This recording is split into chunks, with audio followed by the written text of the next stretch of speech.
नमस्कार प्यारे विद्यार्थियों, हम संज्ञा की बात कर रहे थे और संज्ञा के बारे में जो है हमने व्यक्तिवाचक संज्ञा का कल ही पढ़ लिया है। आज हम जातिवाचक संज्ञा के बारे में बात करेंगे।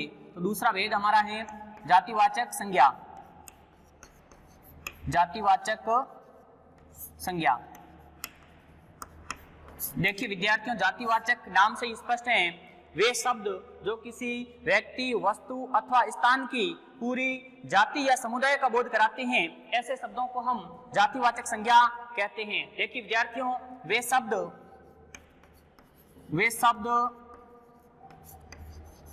जो किसी व्यक्ति, वस्तु अथवा स्थान की पूरी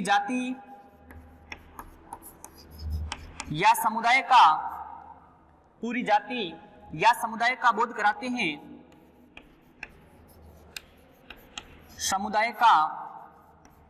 कराते हैं,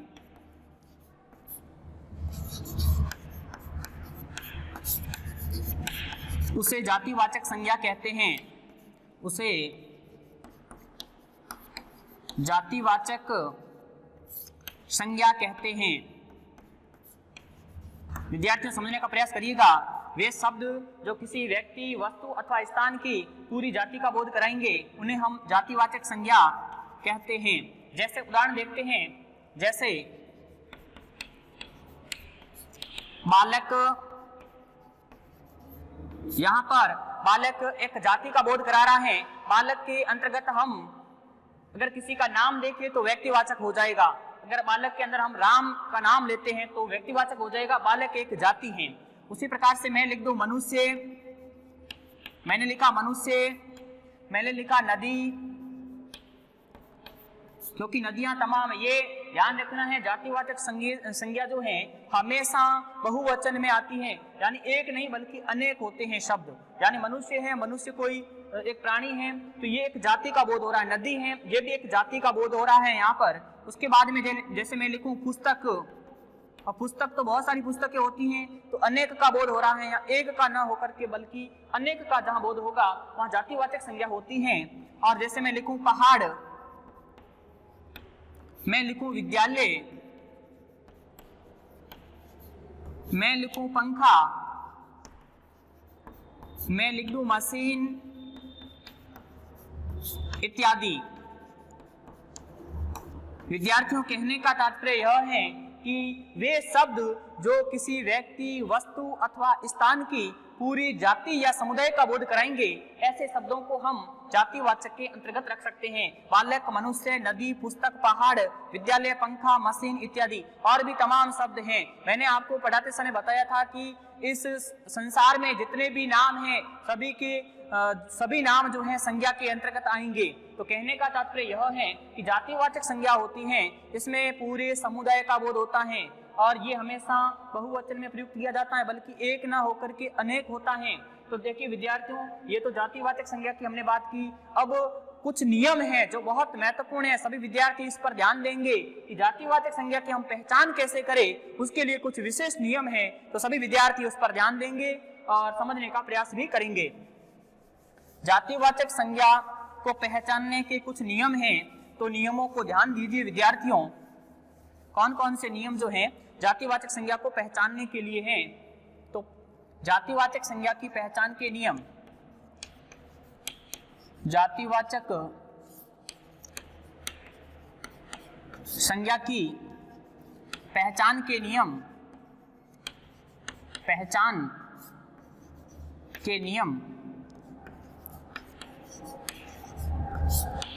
ध्यान दीजिए विद्यार्थियों, बहुत महत्वपूर्ण बात कर रहा हूं और हमारे पाठ्यक्रम में संज्ञा तो बहुत महत्वपूर्ण विषय है ही। और देखिए आगे, पहला जो है जातिवाचक संज्ञा की हम पहचान कैसे करें, इसका जो नियम है उसकी मैं बात कर रहा हूं। व्यक्तिवाचक संज्ञा का अगर कोई शब्द है वो अपने साथ अन्य नामों का कोई बोध कराता है, तो वहां पर कौन सी संज्ञा होगी? जातिवाचक संज्ञा होगी। लिखिए विद्यार्थियों, पहला नियम, व्यक्तिवाचक संज्ञा का कोई शब्द व्यक्तिवाचक संज्ञा का कोई शब्द व्यक्तिवाचक संज्ञा का कोई शब्द, व्यक्तिवाचक संज्ञा का कोई शब्द अपने साथ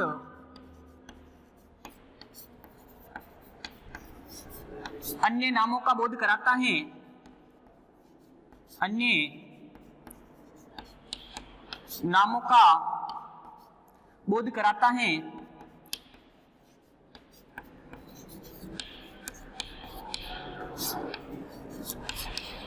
तो वहां जातिवाचक संज्ञा होती है, तो वहां जातिवाचक संज्ञा होती है।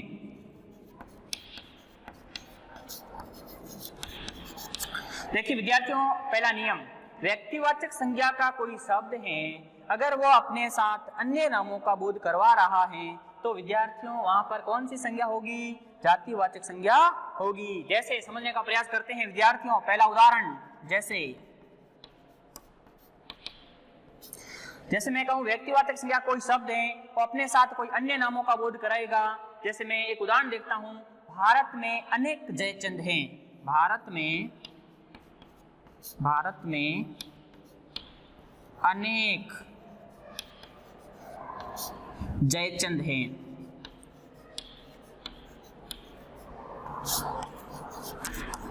यहां पर देखिए विद्यार्थियों, भारत में अनेक जयचंद हैं, ये जयचंद को मैंने रेखांकित कर लिया यहां पर।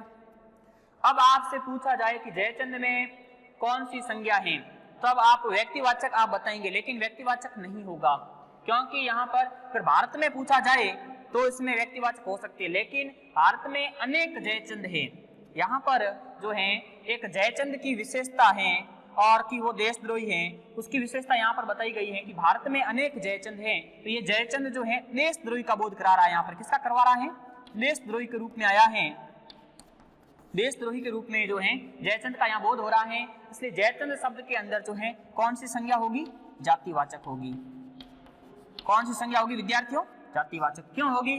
क्योंकि व्यक्तिवाचक संज्ञा का अगर कोई शब्द है अपने साथ अन्य नामों का बोध करवा रहा है तो ऐसी स्थिति में जयचंद यह सामान्य अर्थ नहीं है, बल्कि यहाँ पर ये एक देशद्रोही के रूप में यहाँ पर जो है आया है शब्द। तो इसलिए विद्यार्थियों ध्यान दीजिए, इस वाक्य के अंदर आपको पूछा जाए जयचंद में कौन सी संज्ञा है, तब आपका उत्तर क्या होगा? जातिवाचक संज्ञा होगी। कैसे होगी? क्योंकि ये जयचंद देशद्रोही के रूप में विख्यात हम कह सकते हैं। और अब देखिए विद्यार्थियों, भारत में अनेक जयचंद हैं, तो यहाँ देशद्रोही के रूप में ये आया है। अब देखिए विद्यार्थियों, एक उदाहरण हम और लेते हैं, दूसरा उदाहरण देखते हैं। पहला उदाहरण हमने देखा, दूसरा एक उदाहरण है, कालिदास को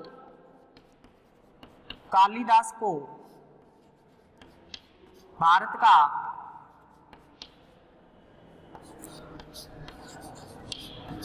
शेक्सपियर कहा जाता है, शेक्सपियर कहा जाता है। कालिदास को भारत का शेक्सपियर कहा जाता है। विद्यार्थियों ध्यान दीजिएगा, शेक्सपियर शब्द के अंदर कौन सी संज्ञा है? जातिवाचक है। कैसे है? क्योंकि कालिदास हैं, ये एक विद्वान है, उसी प्रकार से शेक्सपियर भी एक बहुत बड़े विद्वान थे, पूरे इंग्लैंड के अंदर विश्वविख्यात हैं। तो इनका नाम आपने सुना होगा। ये एक विद्वान है, नाटककार भी थे, कविताएं भी लिखा करते थे, ये पूरे जो विश्व के अंदर विख्यात है। उसी प्रकार से भारत के अंदर जो है नाटककार के रूप में और कविताकार के रूप में कालिदास का नाम आता है। तो कालिदास को जो उपमा दी गई है शेक्सपियर के बराबर माना गया है। यहाँ शेक्सपियर के अंदर जो है कौन सी संज्ञा होगी? तो जातिवाचक होगी, क्योंकि व्यक्तिवाचक संज्ञा का अगर कोई शब्द है वो जो है अगर अपने साथ अन्य नामों का बोध करवाए तो वहां पर कौन सी संज्ञा होती है? वहां पर व्यक्तिवाचक संज्ञा ना होकर के बल्कि कौन सी होती है? जातिवाचक संज्ञा होती है। ये हमने पहला नियम जो है उसमें देखा कि किस प्रकार से जो है व्यक्तिवाचक जातिवाचक संज्ञा जो है उसको हम कैसे पहचानें, और व्यक्तिवाचक संज्ञा का कोई शब्द है वो किस प्रकार से जातिवाचक संज्ञा का बोध करवाता है। अब देखिए विद्यार्थियों, दूसरा नियम है, दूसरा नियम भी बहुत महत्वपूर्ण है। पहला नियम आपको समझ में आ गया होगा कि व्यक्तिवाचक संज्ञा का कोई शब्द अपने साथ अन्य नामों का बोध करवाता है तो वहां पर जो है कौन सी संज्ञा होती है? जातिवाचक संज्ञा होती है। अब देखिए विद्यार्थियों, दूसरा नियम क्या कह रहा है? यदि किसी विशेषण यदि किसी विशेषण अथवा भाववाचक संज्ञा, यदि किसी विशेषण अथवा भाववाचक, यदि किसी विशेषण अथवा भाववाचक संज्ञा का प्रयोग बहुवचन में हो रहा है, यदि किसी विशेषण अथवा भाववाचक संज्ञा का प्रयोग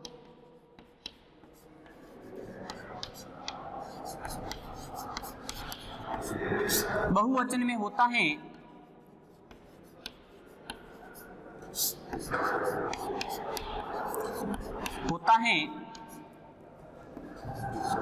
तो वहां यदि किसी विशेषण अथवा भाववाचक संज्ञा का प्रयोग बहुवचन में होता है तो वहां जातिवाचक संज्ञा होती है, तो वहां जातिवाचक संज्ञा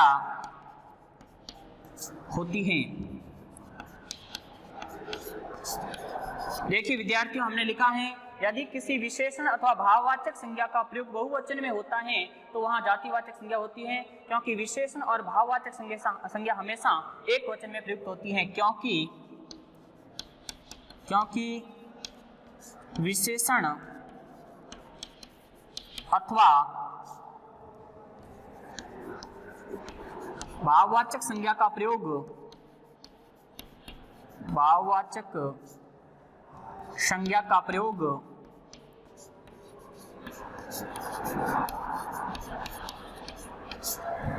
क्योंकि विशेषण अथवा भाववाचक संज्ञा का प्रयोग एक वचन में किया जाता है, एक वचन में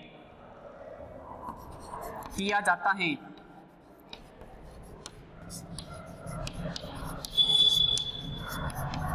देखिए विद्यार्थियों, हमने लिखा यदि किसी विशेषण अथवा भाववाचक संज्ञा का प्रयोग बहुवचन में किया जाता है तो वहां जातिवाचक संज्ञा होगी, क्योंकि विशेषण अथवा भाववाचक संज्ञा का प्रयोग हमेशा एक वचन में होता है। और हमने ये भी बात की थी कि व्यक्तिवाचक संज्ञा भी एक वचन में प्रयुक्त होती हैं। तो सभी विद्यार्थी दूसरे नियम को समझने का प्रयास करें कि व्यक्तिवाचक हम कह सकते हैं या विशेषण और भाववाचक संज्ञा का प्रयोग जो है हमेशा किस में होता है, एक वचन में होता है। अगर बहुवचन में किया जाएगा तो वहां पर कौन सी संज्ञा हो जाएगी, जातिवाचक हो जाएगी। नियम को समझना विद्यार्थियों।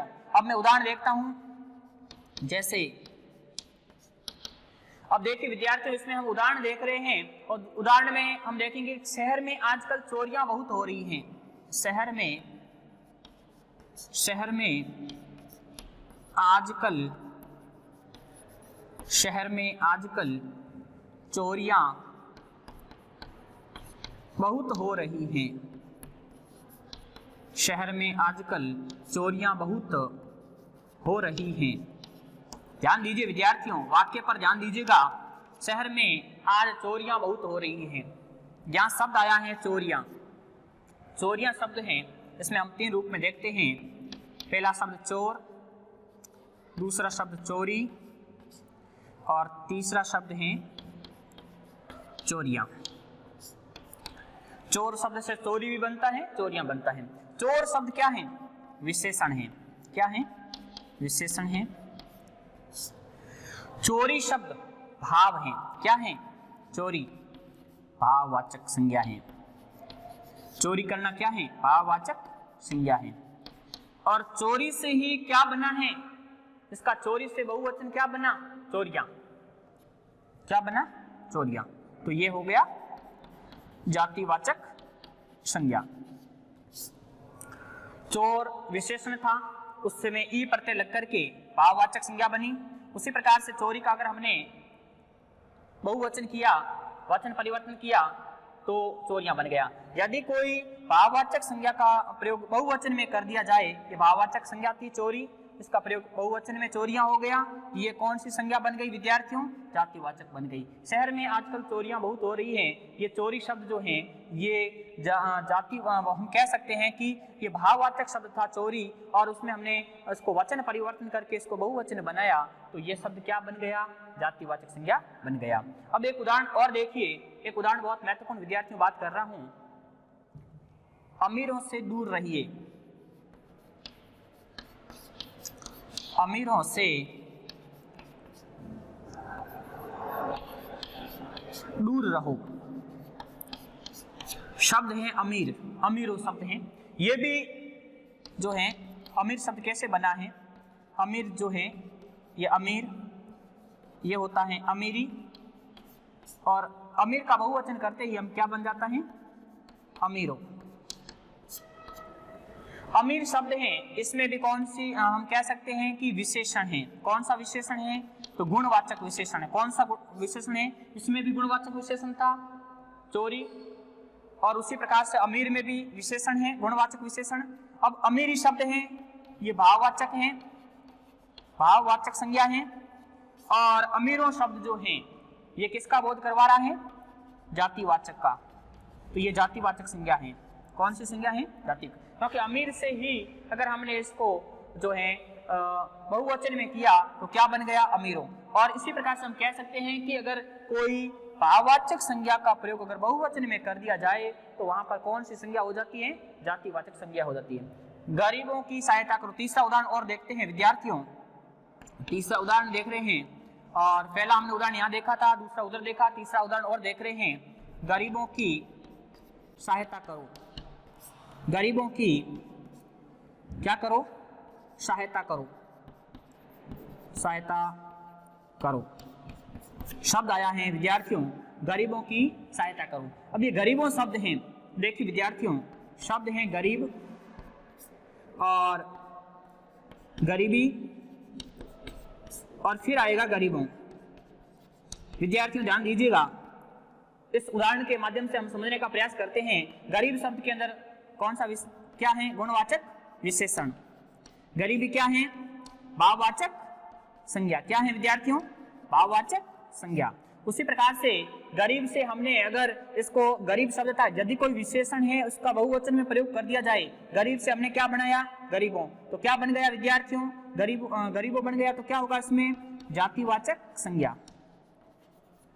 जातिवाचक संज्ञा के अंदर हमेशा वे शब्द आएंगे जो बहुवचन में है, अधिकतर वही शब्द आते हैं। एक वचन में हमेशा व्यक्तिवाचक संज्ञा के अंदर और भाववाचक संज्ञा के अंदर एक वचन शब्दों का प्रयोग किया जाता है। तो ये हम पहचान सकते हैं कि किस प्रकार से जो है जातिवाचक संज्ञा को हम पहचाने। उसके बारे में हमने दो महत्वपूर्ण नियमों की बात की है, और भी तमाम नियम हैं, लेकिन दो नियम बहुत महत्वपूर्ण थे विद्यार्थियों।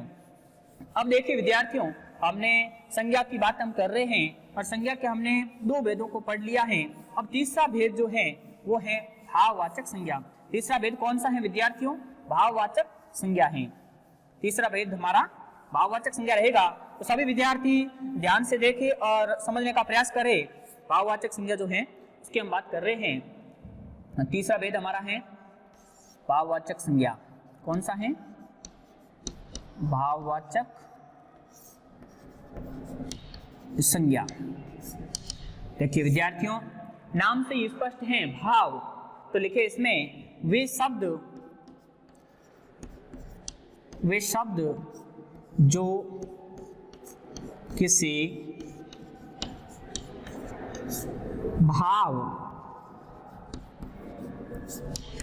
गुण, दशा आदि का बोध कराते हैं, आदि का बोध कराते हैं, बोध कराते हैं, तो उसे भाववाचक संज्ञा कहते हैं। भाववाचक संज्ञा कहते हैं। देखिए विद्यार्थियों, वे शब्द जो किसी भाव, गुण, दशा, अवस्था आदि का बोध कराते हैं तो उसे भाववाचक संज्ञा कहते हैं। जैसे मैंने लिखा बुढ़ापा, बुढ़ापा, बचपन, जवानी, सुंदरता,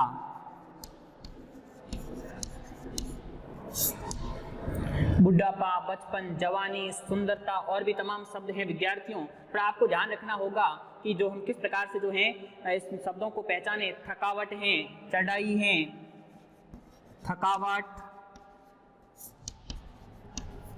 चढ़ाई इत्यादि। तो विद्यार्थियों, हम संज्ञा की बात कर रहे थे, तो संज्ञा में हमने भाववाचक संज्ञा पढ़ा है अभी, जैसे बुढ़ापा है, बुढ़ा शब्द तो जातिवाचक है, और बच्चा से बचपन बन गया, जवान से जवानी बन गया, और सुंदर से सुंदरता बन गया, थकना क्रिया है, क्रिया से आवट प्रत्यय लग करके थकावट बन गया, चढ़ना से चढ़ाई बन गया। इस प्रकार से जो हम कह सकते हैं भाववाचक संज्ञा के अंदर भाव, गुण, दशा, अवस्था आदि का बोध होता है, उसे हम भाववाचक संज्ञा कहते हैं। मुख्य जो है आप व्यक्तिवाचक और जातिवाचक में थोड़ी समस्या आती है, उसको भी मैंने दूर करने का प्रयास किया है। और विद्यार्थियों, हम जो है अभी तक व्यक्तिवाचक, जातिवाचक और भाववाचक तीनों संज्ञाओं की बात कर चुके हैं। तो आज के लिए बस इतना ही, और सभी विद्यार्थी जो हैं इसको ध्यानपूर्वक समझने का प्रयास किया। बहुत बहुत धन्यवाद।